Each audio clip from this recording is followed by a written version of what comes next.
Investigador, expedicionario, ¿cuál es tu profesión?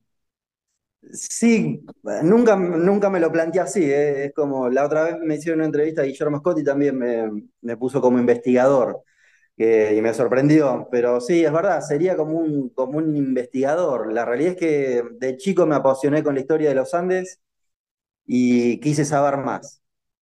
Eso me llevó a hacer una investigación, pero no es que me propuse investigar el tema. O me lo propuse, pero sin saberlo, ¿no? Yo quería saber más qué había pasado. Cuando terminó la película Viven, que la vi a los 10 años más o menos, eh, quería saber qué fue después, ¿viste? Termina muy de repente la, la película y tenía la incógnita de qué pasó después cuando ellos vuelven a Uruguay, cómo estaban en la actualidad, qué había sido de los sobrevivientes. Entonces, eso me llevó a buscar más información, además de querer saber más de qué había pasado, porque me parecía tan interesante que digo, bueno, acá tienen que haber pasado más cosas y pueden estar escritas. Así que un poco eso fue lo que me llevó a la investigación, una investigación de querer saber más por un tema que me apasionó. ¿Cuántas veces, mira hasta dónde llega el apasionamiento por esta historia? A mí desde el punto de vista periodístico, obviamente el relato, eh, las versiones que se han escrito sobre esta historia, primero de dos periodistas, con las cuales se han hecho dos películas y por supuesto las versiones muy íntimas, muy propias de cada sobreviviente, plasmadas en sus libros. Sí, En tu caso te ha llevado a ir allá a Valle de Lágrimas. Dos veces tengo claro, entendido. Cuéntanos esa experiencia. era uno de mis sueños, ¿viste? Conocer el lugar.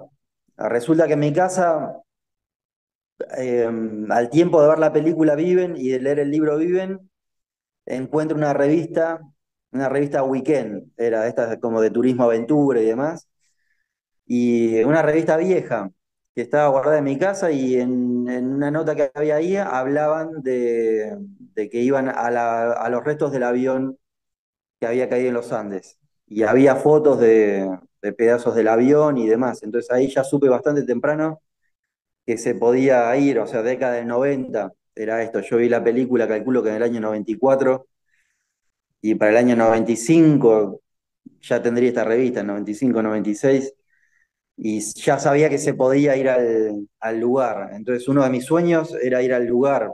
El sueño más fuerte era conocer a los sobrevivientes.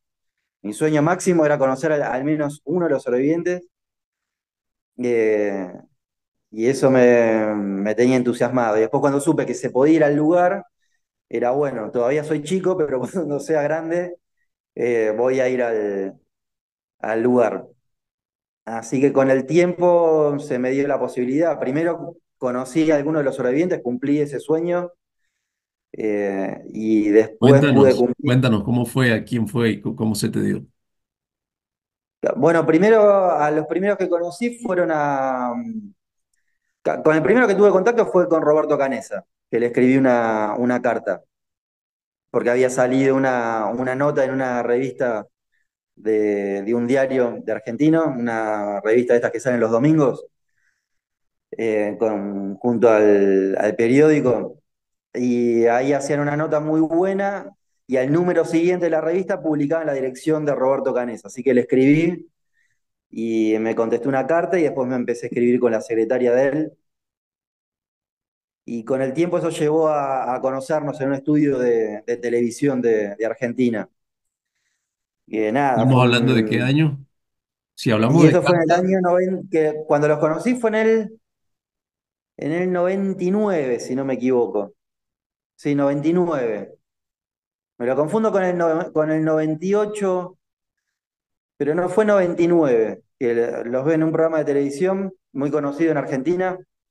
Conté esta anécdota hace poquito a Guillermo Scott, así que la tengo bien fresca.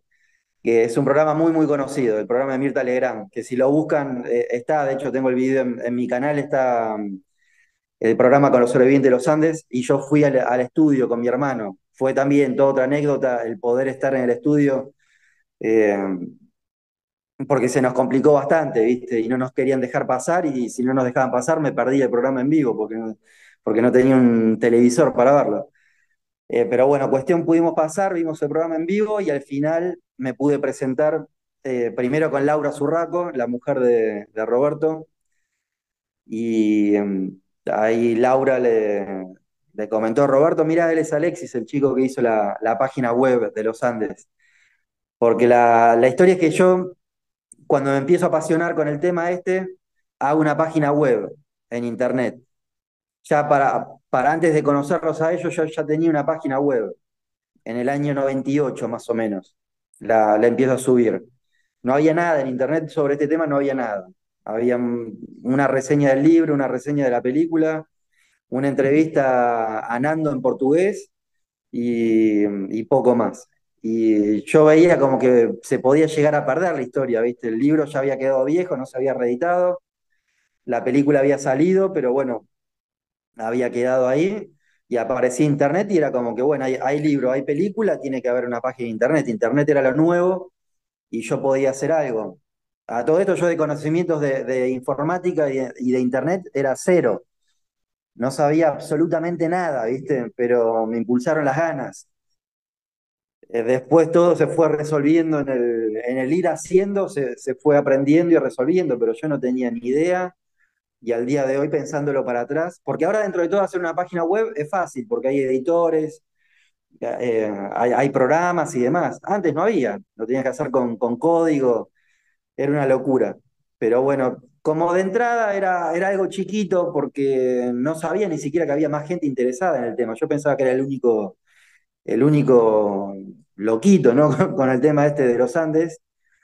eh, y me interesaba mucho, o sea, sentía como que había un trasfondo de la historia, había algo que yo leía la historia y me hacía sentir bien, ¿viste? Cuando yo tenía un problema en el colegio, no sé, familiar, que no tenía problemas familiares, pero uno por ahí se pelea con los padres, con un hermano, lo que sea, y bueno, y para cortar un poco, hoy en día agarro la guitarra, ¿viste? Canalizo con la guitarra, pero en esa época canalizaba yendo al libro Viven o a cualquier cosa que tenga relacionado al tema de los Andes, y me hacía sentir bien. Yo me daba cuenta de eso, me enseñaba a valorar un poco más, cerraba el libro y decía, bueno, estoy acá y está todo bien, o sea, creo que lo que tiene la historia esta, por lo menos en lo que respecta a mí, que me hace valorar más la vida, ¿viste? Ser más agradecido. Alexis, hablemos de ese tema porque me parece interesante, porque hay opiniones sobre que en Uruguay propiamente están un poco desvalorizados los sobrevivientes, no sé, es una cuestión de opiniones y de generaciones. La generación del 72, me imagino lo que significó, por ejemplo, para los periodistas, yo que lo soy, para los fotógrafos, para las personas que pudieron llegar de primera mano al lugar a, Sí, a entrevistarlos a ellos, o sea, les habrá cambiado la vida, o sea, marcaron un hito, se sintieron protagonistas, las enfermeras que los cuidaron, los rescatistas, ¿sí? Las personas de radio que pudieron darle, y obviamente los ciudadanos, los uruguayos, los chilenos, los que seguramente hicieron seguimiento a esta historia eh, desde que se supo que estaban vivos hasta cuando se revelaron más detalles. Después los que conocimos la película y que de ahí nos enganchó, yo el libro lo agarré de una biblioteca cuando tenía como unos 13 o 12 años también porque un profesor me habló, conocí primero el libro que la película, que eso para mi generación era algo tras mano, ¿no? ¿Sí? El libro que... ¿vos qué edad tenés? ¿Qué edad tenés ahora? 41.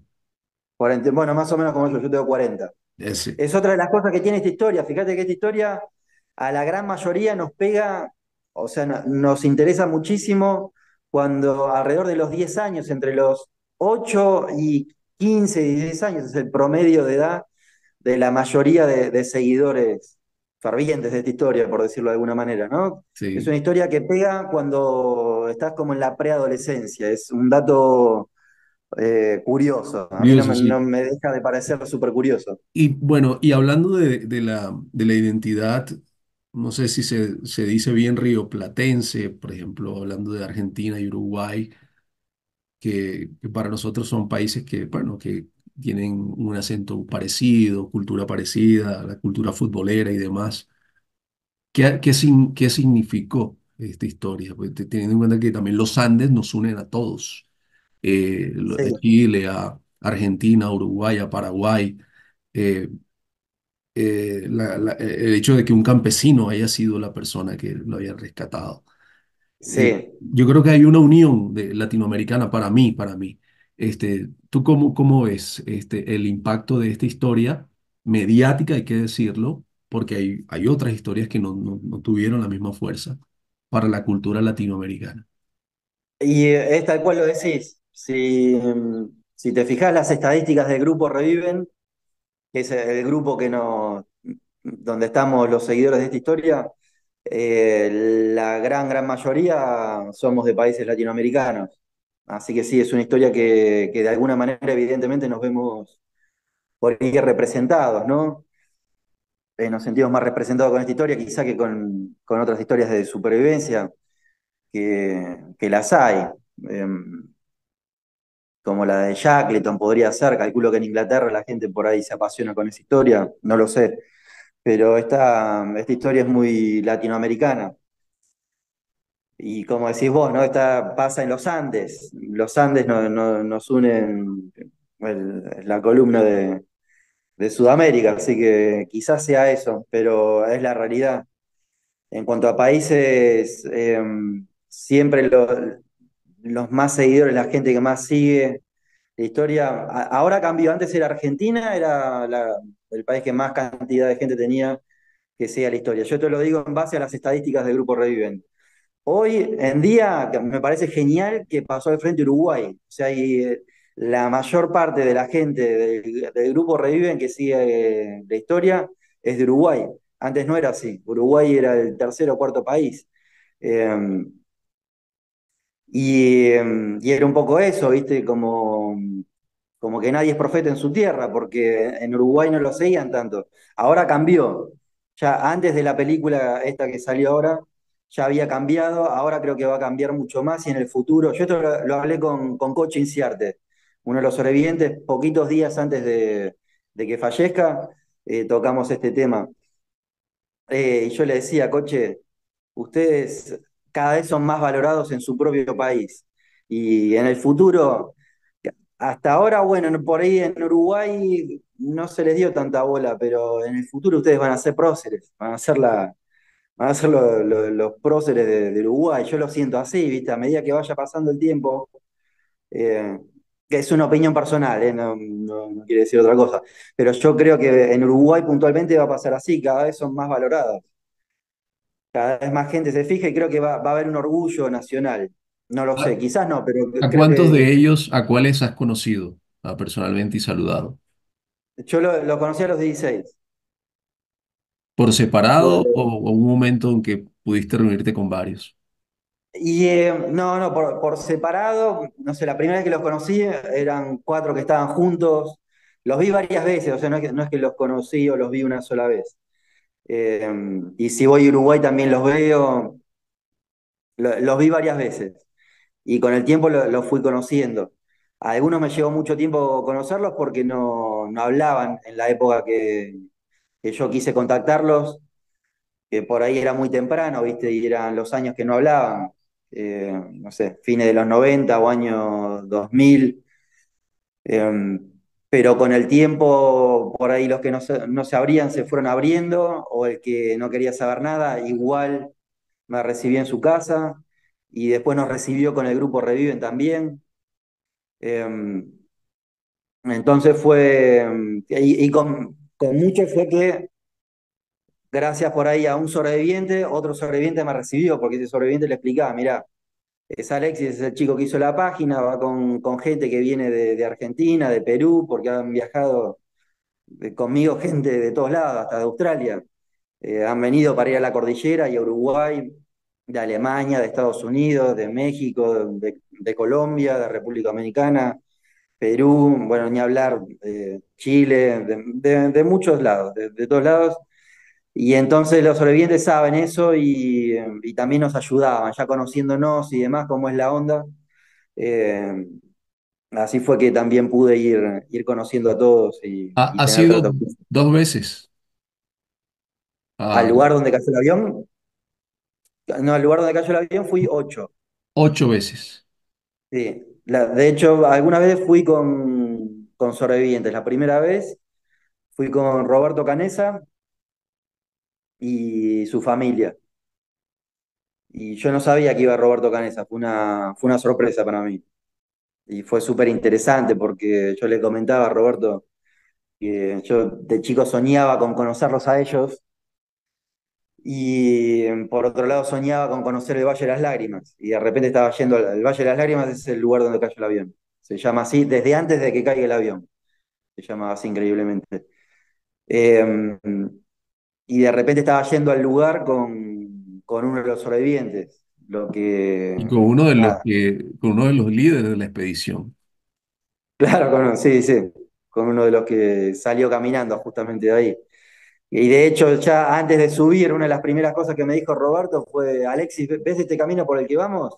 Este es el camino que yo veía desde arriba del Cellar, que es la montaña que ellos subieron para pasar para el otro lado, es la divisoria de aguas, ¿no? El límite entre Argentina y Chile.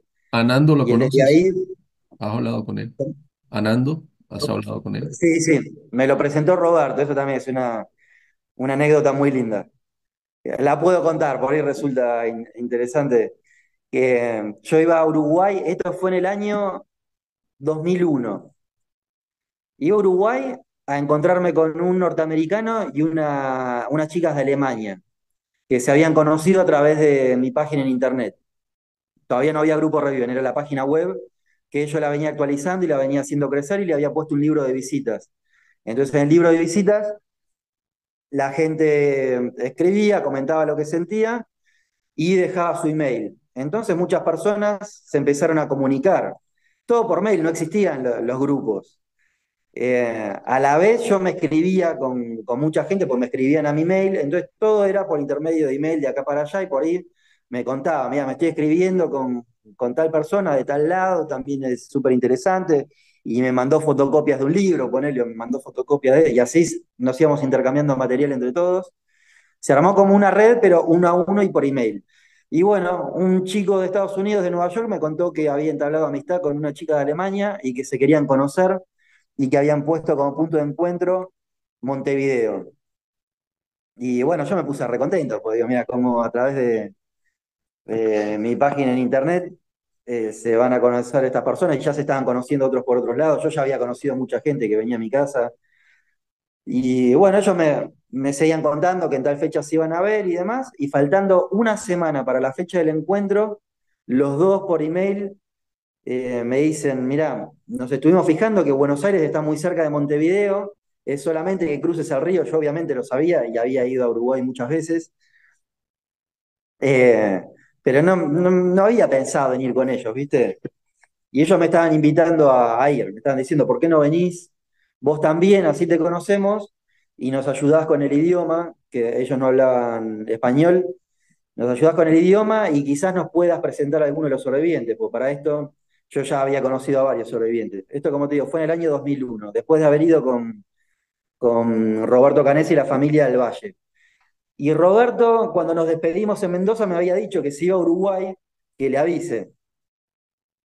Bueno, y había quedado ahí. Cuestión que faltando una semana para la fecha que habían puesto estos chicos, me empiezan a decir de ir a Uruguay. Y se lo comento a mis padres, y mis padres que siempre me apoyaron con esta historia, y en todas las cosas que hice, hay que decirlo, y les agradezco siempre, eh, que es lo que me enseñó esta historia también, ¿no? A valorar un montón a la familia y todo, abrir un grifo y que salga agua, esas cosas, pero sobre todo los valores, los afectos. Entonces mis padres me tramitaron un permiso porque yo era menor de edad para viajar a Uruguay. Para hacerla corta, termino viajando a Uruguay, llego antes de que lleguen Robert y Heike, se llamaban. Eran dos chicas, Heike y Marion. Y Robert que venía de Nueva York. Y yo llego antes y claro, era chico y era el primer viaje solo que hacía a otro país. Tenía 17 años. Me habían tramitado este permiso por ser menor de edad, me habían sacado los pasajes, me subí al barco, crucé el río 3 horas, llegué a Montevideo y cuando llegué a Montevideo era, ¿y ahora qué hago? ¿Viste? Yo no tenía ni hotel ni nada, calculaba, tenía la dirección del hotel del norteamericano, iba a ir para ahí, pero no sabía ni cómo ir.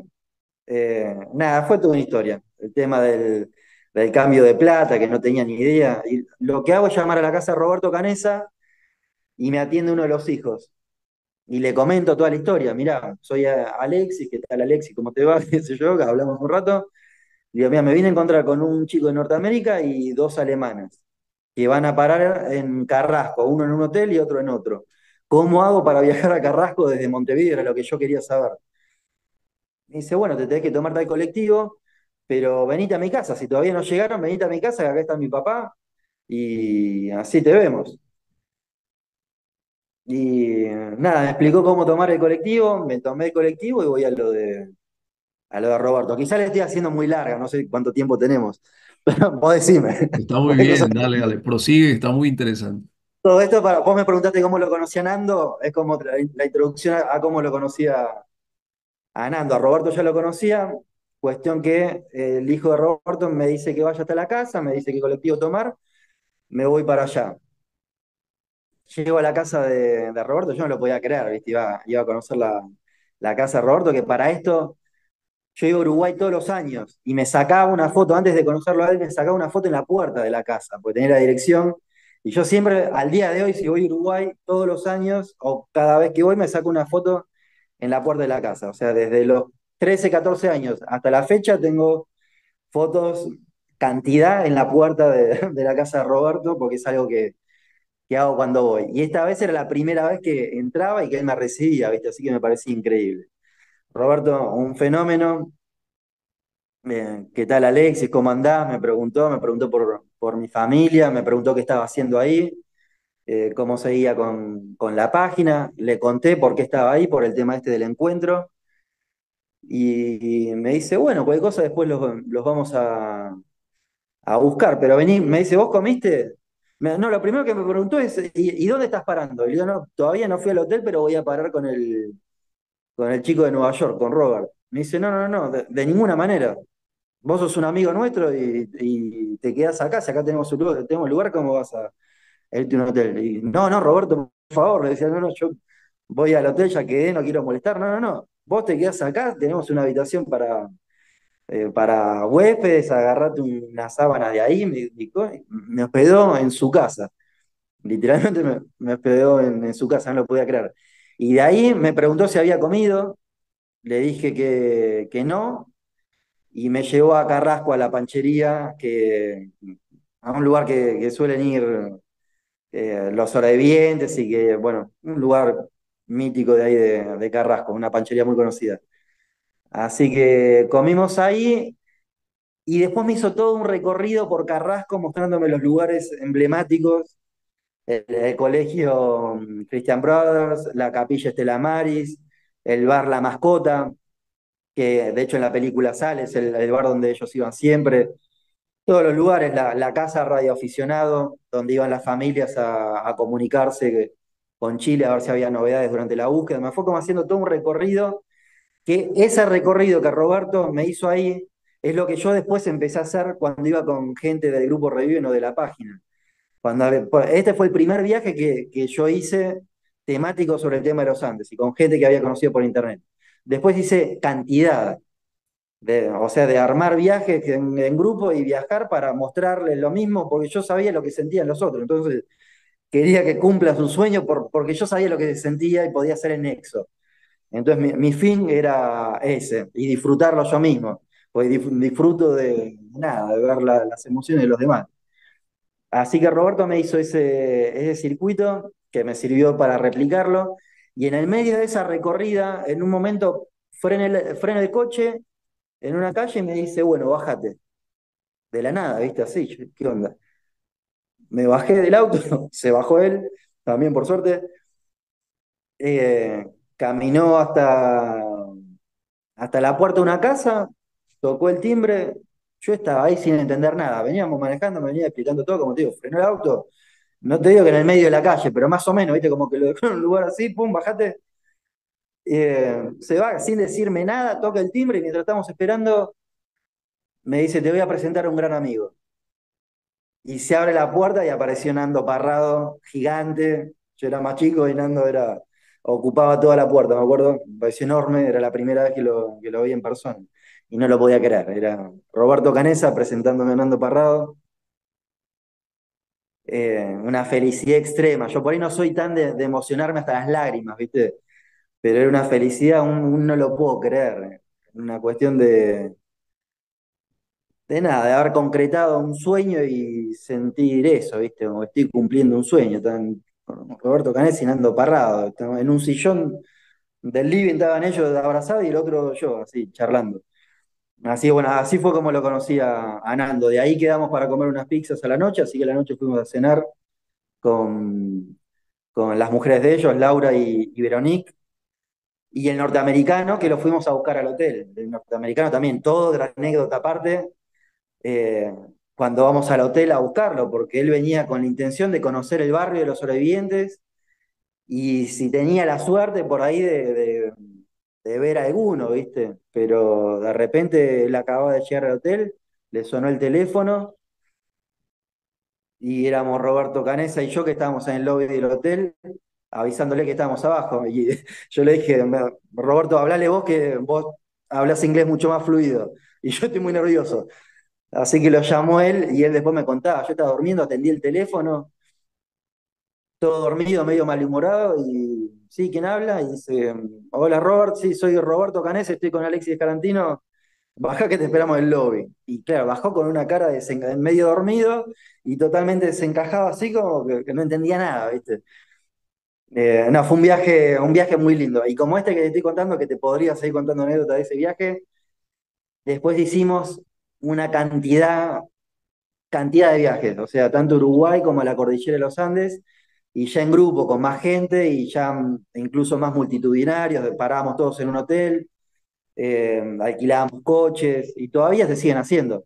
Ayer estaba acá mismo, a la noche, me suena el teléfono y era una videollamada.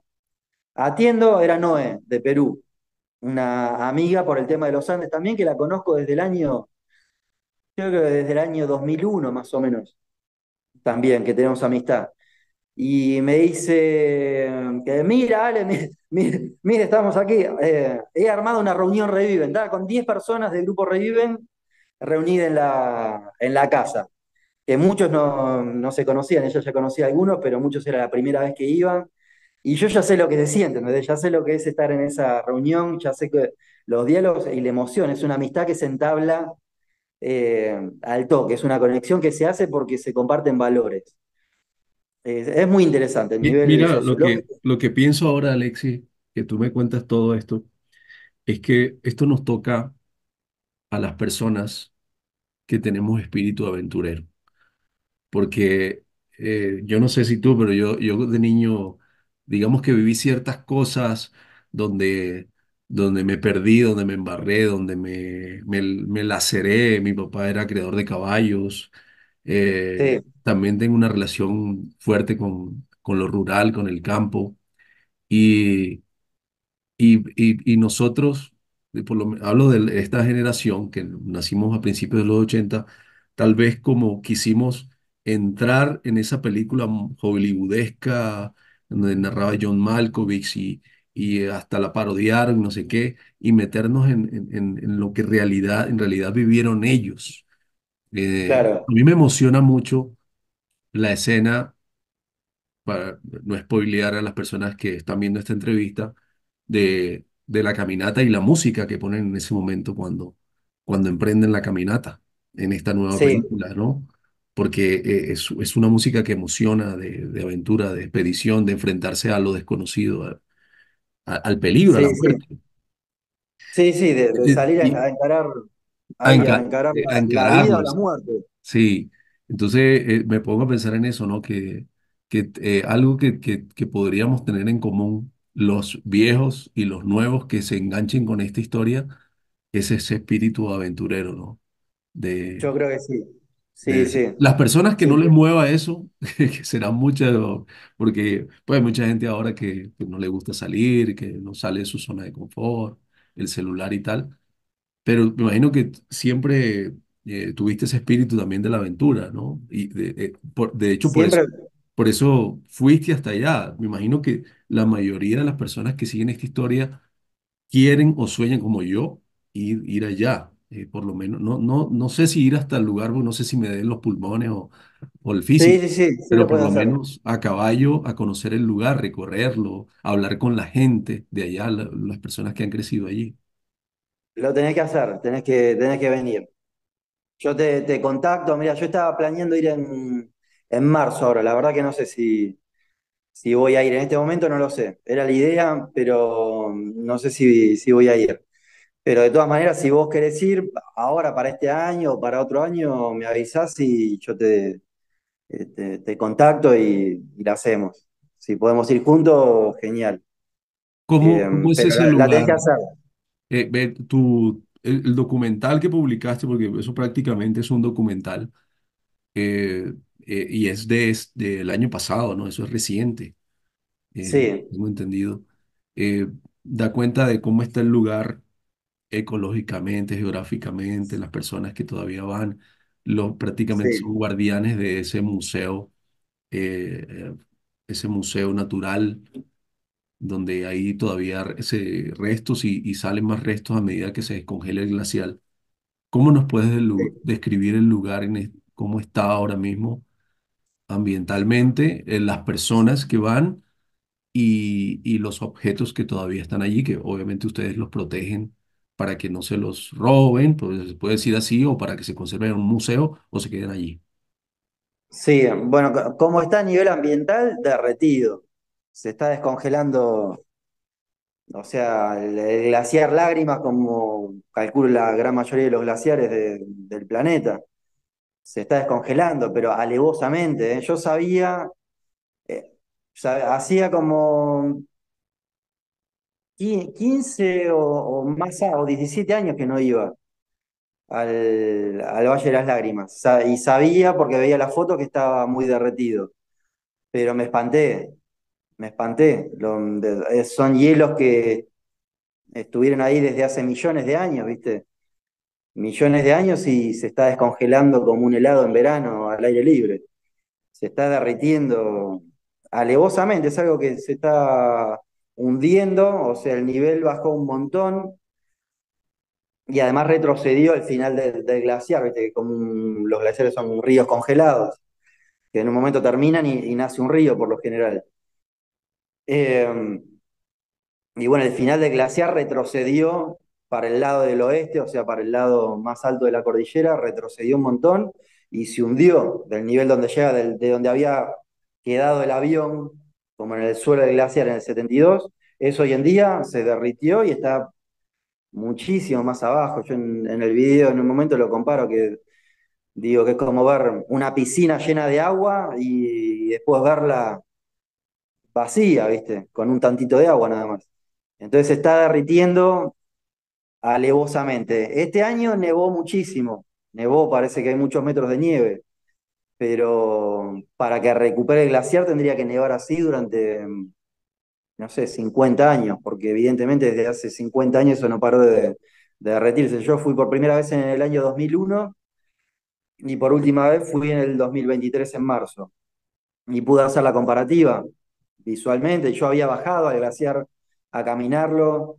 En el 2002 fue la primera vez que bajé al glaciar y ahora bajé en el 2023 y totalmente diferente.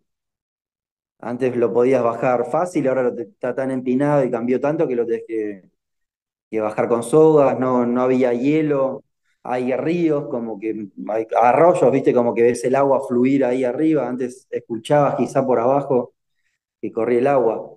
Y en cuanto a los restos del avión, hay muchos restos, cada vez más rotos, todo más despedazado y no tan bien conservado, porque antes justamente como se estaba descongelando el glaciar y aparecían restos que habían estado durante un montón de años entre el hielo, entonces se habían conservado como justamente entre el hielo, estaban muy bien conservados. Ahora ya están ahí, pero más expuestos a las piedras, al acarreo, al sol. Entonces se va degradando todo un poco más. Y también el factor humano, ¿no? La cantidad de gente que va, se trata de preservar y los que vamos tratamos de que eso se preserve y los guías también, pero ahí no hay nadie que esté fijo preservando el lugar. Entonces, eh, está todo tirado ahí y el que se quiere llevar algo se lo puede llevar y ¿Qué tanto evidentemente se frío hace. hace, Alexis? ¿Qué tanto frío hace el ¿Cómo? lugar todavía? No te escucho. ¿Qué tanto frío hace todavía en el lugar? Eh, bueno, si hay sol y no hay viento, podés estar en camiseta, no hace frío. A la noche baja la temperatura. Si te toca una tormenta de nieve, te morís de frío. O sea, todo depende de las condiciones que te toquen. Pero en ese, Ahí podés en estar. ese tiempo, en ese año 72, de noche era -30 grados, lo que narran, ¿cierto? Y de día Sí.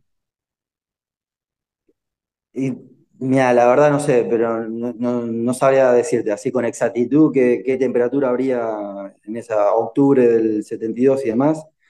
Pero también hay fotos de los sobrevivientes que están sin camiseta, están en cuero y también se morían de frío. Hoy en día pasa lo mismo, depende de las condiciones del día, ¿viste? Si te toca una tormenta de nieve, por más que estés en febrero, te toca mal clima y te morís de frío. Y si te toca buen día, podés estar eh, con ropa livianita y pantalón corto y vas a estar bien. A la noche baja la temperatura, baja mucho. Si no hay viento, con un abrigo estás bien, pero todo depende de eso, de si hay viento. se conserva la ruralidad en esa zona de Valle de Lágrimas. Eh, Todavía la gente trabaja en arriería, en ganadería, en cultivos. ¿Cómo es la vida allí? ¿Ha cambiado desde que Y pasó todo? bueno, muchos de los lugareños ahora trabajan con el tema de las cabalgatas al lugar. También tienen sus chivos y su ganado, hacen la misma vida que venían llevando las familias que incluso estaban en la época que cayó el avión, y son de las mismas familias, eh, los Araya, los Lima, son todos nietos de la misma generación de arrieros que estaban del lado de Argentina en esa época, y, y hoy muchos trabajan, o sea, su principal fuente de ingreso son las cabalgatas. El alquiler de los caballos para las cabalgatas y ellos van acompañando y el alquiler de las monturas y demás. Pero también conservan sus tradiciones, ¿no? Y sus trabajos con el ganado. Y el caballo se va hasta cierto punto. ¿Cuánto tiempo se va cabalgando uno? Mira, vos salís, hasta que llegas al lugar o sea, el Valle de las Lágrimas son 2 días. Haces un primer día a caballo desde el puesto Soler, donde se arranca la expedición. Subís un día a caballo hasta un puesto base que se llama Barroso, ahí pasás la primera noche y al día siguiente temprano salís de nuevo a caballo unas 5 horas, depende del grupo, ¿no? Cuanta más gente, más lento se hace. Claro. Pero ponele que tardás 4 o 5 horas por tramo. El primer día 5 horas, el segundo día ponele que 5 horas también. Llegás al valle y por lo general, o sea, la cabalgata tradicional que se hace desde siempre es en el mismo día que llegás al valle, se baja al rato al campamento base de nuevo. Y ahí se pasa la segunda noche en la montaña. Yo las Alexis, veces que voy, a mí ujú. me gusta estar una noche por lo menos en el lugar, ¿viste? Porque yo voy puntualmente, no para hacer una cabalgata por los Andes, sino para estar en el lugar donde pasó eso. Entonces yo si voy, hablo con el guía que contrato y le digo, mira, yo lo que quiero es pasar una noche o 2 noches en el valle y le propongo lo que quiero hacer, ¿no? Eh, y ahí, bueno, vamos hablando. Bueno, Porque Alexis, al principio iba, las primeras cabalgatas que hice, iba y estabas un rato y después tenías que bajar, ¿viste? Y no me daba el tiempo para recorrer el lugar, para conocer lo que quería conocer, para estar tranquilo. Y, y contemplando, viste, todo, qué sé yo, teniendo un pensamiento, una reflexión, ¿no? Al principio cuando iba, llegabas y al rato era, bueno, vamos que tenemos que comer una picada y ya después tenemos que bajar. ¿Y cómo tengo que bajar si llegamos hace 20 minutos? Alexis, Entonces yo modifico, yo empecé a modificar y tenía el poder de hacerlo porque claro. como iba con un grupo grande de gente, por lo general, el grupo Reviven, que lo hice yo, entonces tenía un peso como para decir, mira, quiero hacerla, vamos en grupo, pero queremos hacer esto. Alexis, Entonces, ¿cómo tú conoces el lugar, las rutas? Roberto ha dicho, es una historia llena de errores, subimos en vez de bajar, pero sí, y en las dos películas obviamente no le van a dedicar mucho tiempo a una caminata de 10 días sobre la nieve. Eh, sí, deberían hacerlo sí, igual. sí, sí, deberían hacerlo, pero obviamente para efectos cinematográficos y esto, pues. Pero, ¿cómo, tú que has estado varias veces allí, cómo calificas tú esa travesía? ¿Cómo, Una, cómo la ves tú? Y en ese momento, en invierno, una proeza, ellos fueron a morir, fueron a vivir y a morir al mismo tiempo, es lo loco. Pero una cosa es hablar de la travesía sabiendo dónde estás y hacia dónde vas y dónde está el punto de llegada y dónde estás en el punto de partida. Otra cosa es que nunca nos vamos a poder poner en la mente de ellos, de no tener ni idea de dónde están y llegar a esa cima y ver montañas para todos lados y que la decisión fue, vamos para allá porque a morirnos acá, mejor lo que pensaría Nando Parrado, ¿no? Mejor me muero caminando, intentando, dándole una chance a la vida, porque fue eso, fue una proeza, una hazaña total. Y yo creo, no es por desmerecer a ninguna de las dos películas, pero escuchando el relato de los sobrevivientes, de Vicentín, de Nando y de Roberto, creo que no está bien representada en ninguna de las dos. En las dos películas creo que parece fácil. Y hay que estar en el lugar ese que a mí me han invitado, me han propuesto subir el Seller.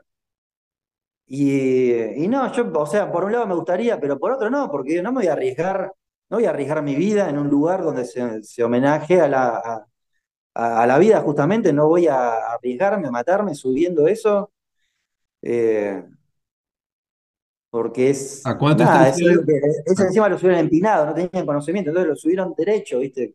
Con conocimiento por ahí agarrás otra ruta o vos trazando un zigzag con equipo, pero ellos subieron sin equipo, no sabían dónde estaban. Cuando llegaron arriba vieron montañas para todos lados, la bajada es empinadísima también, caminaron por todo tipo de terreno, no, se la jugaron a morir, ¿viste? Porque es una decisión de, como dice Nando, de bueno, decidió cómo se iba a morir, qué porque no altura había ni tiene un el Seller? indicio. Y tiene alrededor de 4.500 metros. Y fue, El digamos, que Aconcagua, la cumbre para que ellos, bueno, la Aconcagua tiene 6.000, ¿no? 6.900 y pico.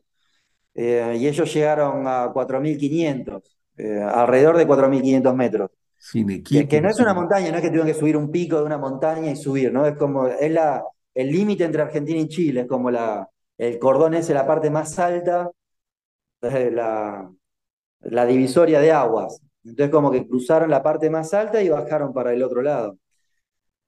Siendo que para Argentina estaban en bajada, pero bueno, tenían el dato del piloto, el copiloto que les había dicho antes de morir que habían pasado Curicó, y cuando ellos miraron en las cartas aeronáuticas, buscaron Curicó, vieron que estaba muy del lado de Chile, entonces todo el tiempo estaban convencidos que estaban en Chile.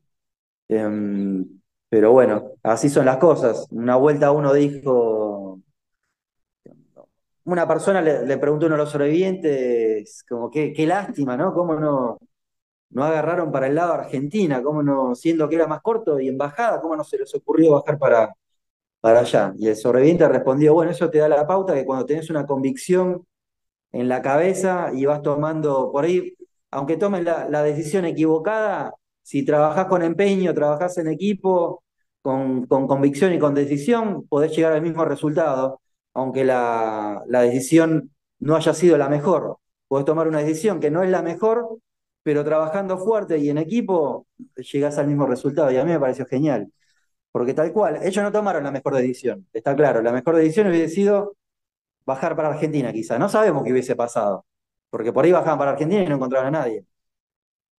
No se sabe. Yo creo que igual sí hubiesen encontrado gente, porque había vaquianos, había un camino que hubiesen seguido, había una mina, había un hotel que no estaba activo el hotel, pero estaba y aparentemente tenía un cuidador.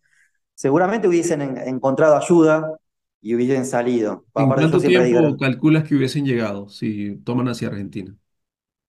en 3 días, en 3, 4 días, yo creo que hubiesen encontrado ayuda.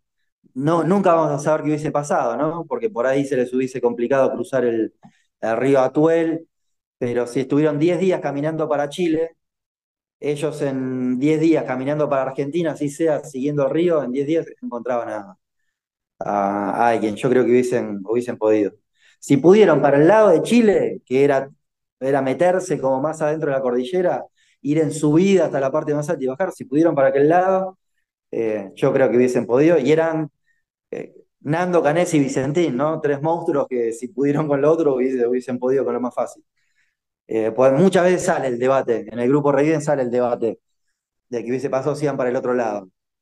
Yo digo eso. Estaban más cerca y eran Nando, Canés y Vicentín. Era como la selección de Argentina del año pasado. ¿Entendés? Eh, Así que nada, hubiesen tardado más o menos eso. La cabalgata, cuando vas a pie, desde el hotel este abandonado, si vas a pie, tardás también 2 días en llegar, si querés, al lugar donde cayó el avión, en subida. Así que imagínate que en bajada, ellos en el estado en que estaban, por ahí haciendo más pausas, había mucha más nieve, ¿no? Porque cuando ellos estaban había nieve, cuando uno va caminando no hay nieve, entonces por ahí, no sé, en 4 días hubiesen salido. Pero lo Oye, importante es que sí. salieron para el otro lado, llegaron a Chile y Mira, mira, ya, es eso. mira a todo lo que nos lleva esta historia, a conocer geográficamente nuestra Latinoamérica, a interesarnos por las Sí, culturas, por los acentos. A mí me llama la atención el acento del señor catalán, por ejemplo, que no escucho el típico chileno, lo que decía él, la familia, unas pocas entrevistas, nunca buscó sacarle partido al protagonismo que tuvo. Decía, sí. yo era arriero, pero yo arriaba lo mío. Me gustó eso, que ¿Arriba qué? yo arriaba lo mío, mis animales. Me, Claro, me gustó eso que dijo, o sea, yo no le trabajaba a nadie. Eh, claro. este, que de alguna manera sabía leer, porque alcanzó a leer parte de la nota, no sé si, creo, alguien me dijo, no sé si has escuchado, era algo analfabeto o sabía algunas palabras, no Bueno, sé. él sabía leer y escribir, hasta donde yo sé, pues de hecho en la carta de Nando, Sergio escribe, va a ir luego un hombre a verlo, dígame qué es lo que quiere. Ok, Eso estaba del otro lado de la carta escrita. Y en algunas fotos se ve, o sea, él sabía leer y escribir. de Él acuerdo. era como el encargado de la zona, era el capataz, de alguna manera, por decirlo. Ok, Y después había otros que eran empleados, y bueno, los que estaban ahí, el que sabía leer y escribir era él, que justo pasaba por ahí medio de casualidad, porque fue también un encuentro que si hubiese sido por ahí un día después o un día antes, por ahí no se cruzaban. ya no hay nada que hacer.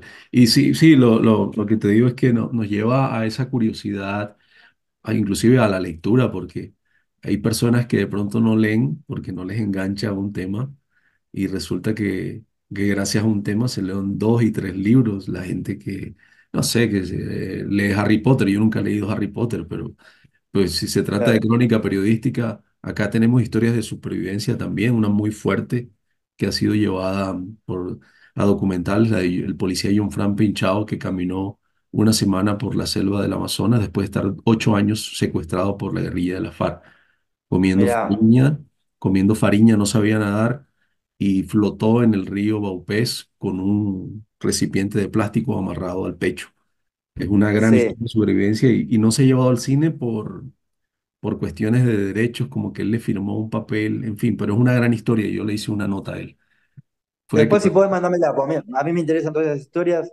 claro. Escuché el año pasado, estando acá, escuché la de Ingrid Betancourt, una entrevista que también me interesó mucho y que pasó ahí, ¿no? Eh, sí, sí, nos une, a los que seguimos de esta historia, nos une también eso, ¿viste? El interés por las historias de casos reales y de supervivencia. Es muy común. Esta que te digo es a la FARC, la guerrilla, que yo sepa, dos personas han tenido fugas, por decirlo así, cinematográficas. El policía John Pinchao, después de 8 años, y el exministro de Desarrollo Fernando Araujo, que duró 6 años y se fugó un 31 de diciembre en medio de un tiroteo y de un intento de rescate. Pero Sí, las dos son notables. Te voy a enviar la nota que yo le hice a él. Él le han hecho notas creo que en Discovery, esta serie que ha hecho sí. Discovery y escribió un libro. Él escribió un libro contando todo también.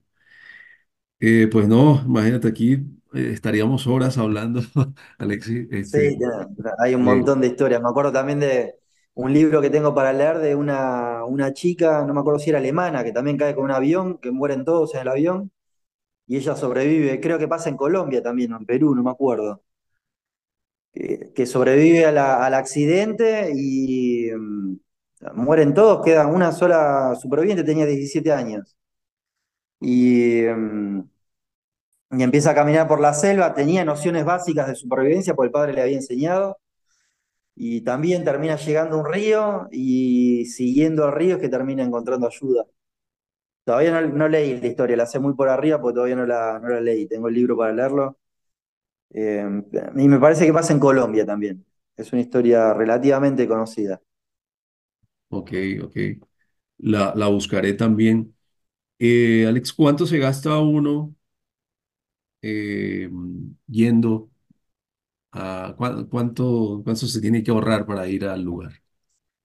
Mira, este año no tengo ni idea. Y el año pasado lo pagamos en pesos y ahora la cuenta dólares no sé, pero ponele que el año pasado habremos gastado $300 cada uno, más o menos.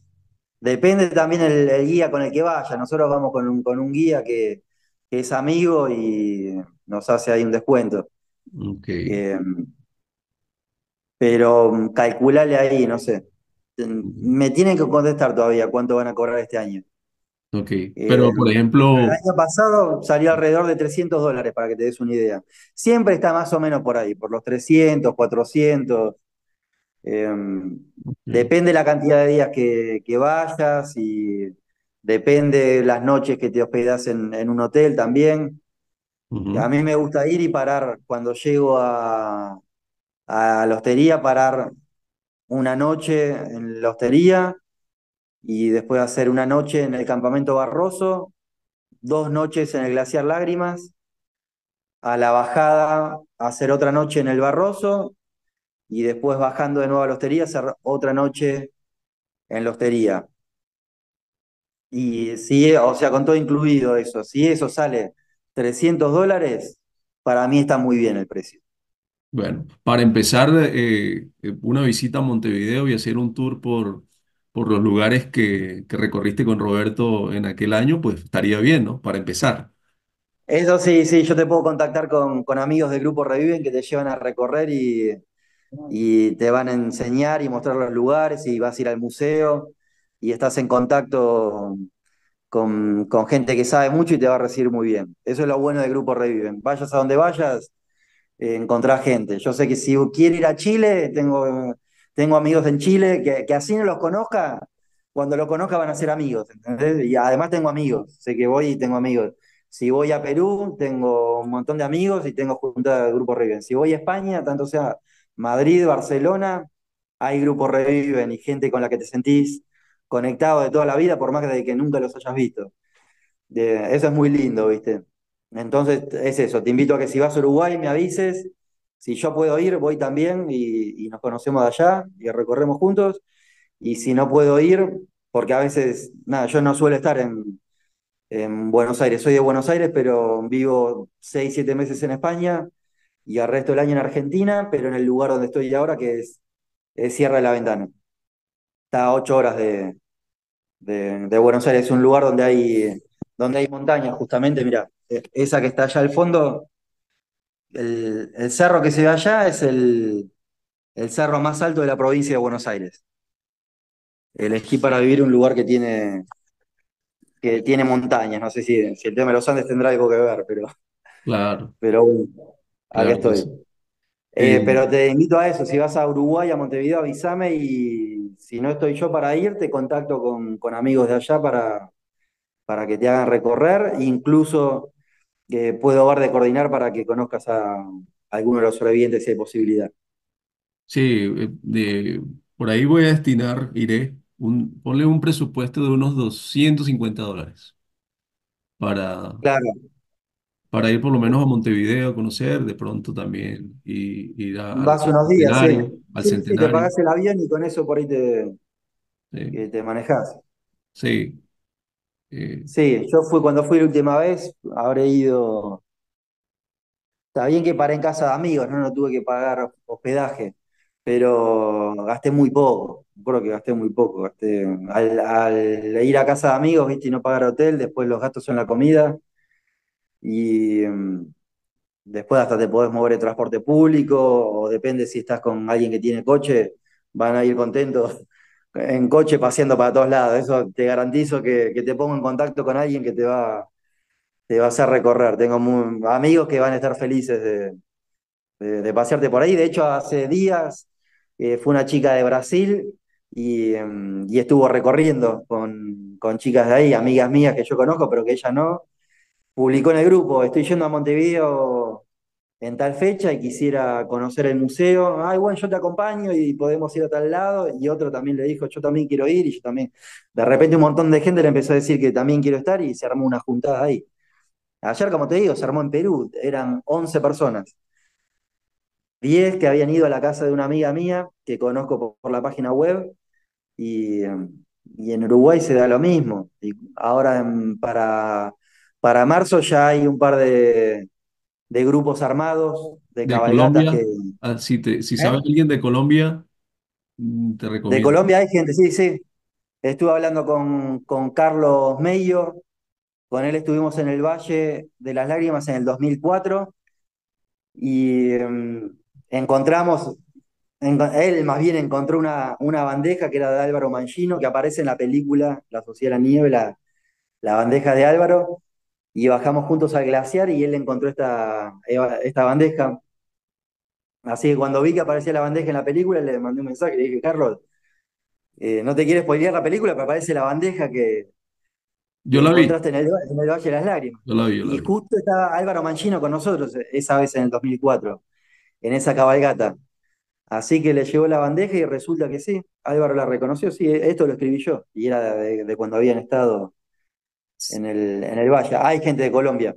No, yo Ahora me vi, voy a también a publicar un mensaje en el grupo que le voy a dar el crédito en la nota y para ver quién se une de acá de Bogotá o de otra ciudad de pronto para ir en grupo de Colombia, ¿vale? Sí, claro, claro. Sí, ahí mismo ponés, si no, en la lupa del grupo Reviven, en la luz, en el la luz. grupo tiene una lupa arriba a la derecha. Ahí, por ejemplo, ponés la palabra Colombia y te van a salir los posteos donde seguramente mucha gente publicó, hola, mi nombre es tal, soy de Colombia, y así un método fácil por ahí para contactar gente interesada en este tema que sea de Colombia. Y si no pones una publicación, Vale, y soy de Colombia, estoy que pensando en quieran ir, ir.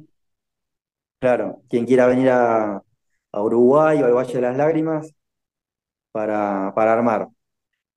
Alexis, no, te despido, no sin antes preguntarte qué te pareció el enfoque de la película y la elección de Numa Turcati como voz. De, Me pareció interesante, me pareció que está muy bien, porque es incluir a los que quedaron en la cordillera y darles justamente voz. Creo que, que es una buena manera de contar la historia, ¿no? el que la cuente sea uno de los que quedó y que se los visibilice también un poco a ellos. Y Numa justamente fue de los que se quedó, pero también fue sobreviviente. No, o sea, no llegó a volver, ¿no? A volver a Uruguay, pero fue un sobreviviente, él vivió después del accidente y estuvo durante gran parte de lo que fue la supervivencia ahí, o sea, es tan sobreviviente como los demás, pero bueno, se quedó justo en el momento que salían Nando, Canesi y Vicentín para Chile, así que me pareció muy acertado. La película me gustó ver el fuselaje en el mismo lugar donde cayó el avión, eso me pareció increíble, que esté situado ahí, que suban por las montañas y que sean las montañas reales, me pareció muy bueno, el vestuario en sí, tiene un montón de cosas, quisiera que salga la serie también, probablemente salga una serie, espero que sí, todavía no está confirmado, quiero ver más. Después hubieron cosas que me hubiesen gustado que se explaye más, por ejemplo en la caminata final, como decíamos. Se me pasó todo muy rápido, ¿viste? Desde el momento que salen a caminar Nando Canese y Vicentín. Quizá lo que no me gustó, por decir algo que no me gustó, que parezca que fue fácil esa expedición final de la que ya hablamos, ¿viste? En la primera escena, cuando hay una toma cenital, yo dije, se viene lo mejor de la película. Claro, Se viene lo mejor y lo que no se ha abordado antes, o sea, esa expedición, eh, sí, la la peli le manera hace como justicia a muchas afrontar. cosas, pero la Sí. caminata final, a mi parecer, yo no soy crítico de cine, pero te doy honestamente mi opinión. La caminata final, todo lo demás me pareció excelente, ¿no? Ya desde ya. Eh, la caminata final yo le hubiese puesto un poco más de días, porque Incluso diálogos. cuando aparece el arriero, lo primero que pensé era que me pareció como que estaban alucinando que veían una persona, porque para mí iban por el tercer o cuarto día, ¿viste? Y faltaban como seis. Y de repente aparece Catalán y viene muy precipitado todo lo que fue, lo que vino después. Me Que gustó, igual es, ¿sabes? Me gustó las escenas, los desnudos en el hospital. Me gustó eso sí, porque es muy refleja fuerte. las condiciones. La escena en las duchas, Sí, atravesando el hospital y entrando los sobrevivientes, después todos juntos ellos reunidos, que es lo que hacían, estaban en el hospital, pero tenían necesidad de verse y de hablar entre ellos, como de los únicos pares ahí eran ellos, después habían hecho justamente esa sociedad, necesitaban estar entre ellos y nadie más, y eso después siguió durando muchísimos años, como una terapia de necesitar ellos juntarse para hablar de lo que les había pasado. Y ahí está muy bien graficado al final de la película, una escena que están en el hospital todos juntos, contemplativos, que es cuando la voz en off de Numa dice que como que salgan al mundo y cuenten lo que les pasó, que me parece genial. sí, esa frase yo la escribí en el grupo con una nota que publicó mi esposa Claro, de ella escribe en una página de tecnología y de cine, de entretenimiento. Y yo la publiqué con una frase al final que es, todos quieren saber qué hicimos en la montaña. La respuesta claro. la tienen ustedes. Es Ustedes, una historia impresionante, ¿viste? Es una sí, historia que tiene hasta eso, tiene un gancho que es muy vistoso y llama la atención, pero que después cuando entras en la historia te das cuenta que hay un montón de cosas de que aprender, un montón de valores. Es lo que yo por ahí cuando era más chico no podía explicar, lo sentí evidentemente porque como digo, leía el libro y me hacía bien y no podía explicar cómo un accidente aéreo y una tragedia te puede hacer bien, pero después te das cuenta que, bueno, a pesar de que fue una tragedia, se pueden sacar cosas positivas y te puede servir para valorar más la vida, ¿no? Y para ser más agradecido en el día a día.